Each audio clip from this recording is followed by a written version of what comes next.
کہتے ہیں کہ رزق کا ہر دانہ اپنے نصیب والے کا انتظار کرتا ہے۔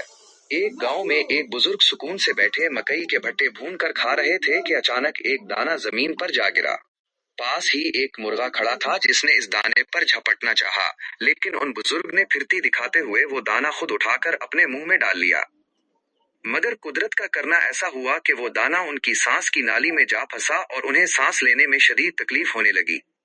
وہ علاج کے لیے شہر کے بڑے بڑے ہسپتالوں میں گئے، کئی ڈاکٹروں سے ملے، لیکن کہیں بھی افاقہ نہ ہوا۔ آخر کار ایک ہسپتال والے علاج کے لیے تیار ہوئے، مگر انہوں نے زندگی کی کوئی ضمانت نہ دی، جس پر بزرگ نے دستخط کر دیے اور اپنے گھر والوں سے آخری بار ملنے گاؤں واپس آ گئے۔ جیسے ہی وہ اپنے گھر کی دہلیز پر پہنچے، انہیں ایک زوردار چھینک آئی اور وہ دانہ ان کے حلق سے نکل کر دور جا گرا۔ وہی مرغا جو پہلے اس دانے سے محروم رہ گیا تھا، اب اطمینان سے آگے بڑھا اور وہ دانہ چگ لیا۔ سچ ہے، دانے دانے پر لکھا ہے کھانے والے کا نام۔ انسان چاہے کتنی ہی تدبیریں کر لے، جو رزق اللہ نے جس کے نصیب میں لکھ دیا ہے، وہ اسے مل کر ہی رہتا ہے اور کوئی دوسرا اسے نہیں چھین سکتا۔